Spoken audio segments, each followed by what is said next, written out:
మనం వేరే రూమ్ చూడడానికి అని చెప్పేసి వెళ్ళాం కదా, వెళ్ళానో లేదో ఈ లోపల వర్షం అయితే పట్టేసుకుంది. బట్ అయినా సరే మనం అయితే రూమ్ అయితే చూసేసుకున్నాము. ఇక్కడ ఫుడ్ ప్రిపేర్ చేసుకున్నట్టు ఆ రూమ్ లో మనం ఫుడ్ ప్రిపేర్ చేసుకోవడానికి అయితే అవ్వదు.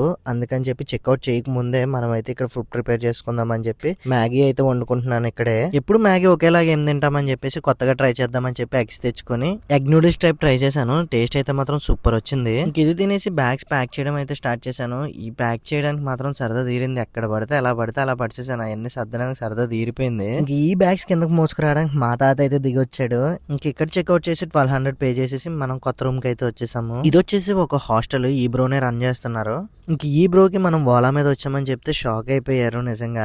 ఇప్పుడు మనం ఉంటున్న హాస్టల్ నేమ్ వచ్చేసి ట్రిప్పీ టోటలీ హాస్టల్. మీరు ఈ హాస్టల్ ఆన్లైన్ లో కూడా బుక్ చేసుకోవచ్చు. అగోడాలో అయితే ఉంటది. మీరు అందులో 6 షేరింగ్ బుక్ చేసుకుంటే బెడ్ వచ్చేసి 300 రూపీస్ పడుతుంది. అదే ఆఫ్లైన్ తీసుకుంటే 350 రూపీస్ బెడ్ వచ్చేసి. ఇంక ఇక్కడికి వచ్చేసాక మన పక్క బెడ్ లోనే ఒక తెలుగు పర్సన్ అయితే పరిచయం అయ్యారు. ఆయన హైదరాబాద్ నుంచి సోలోగా వచ్చారంట.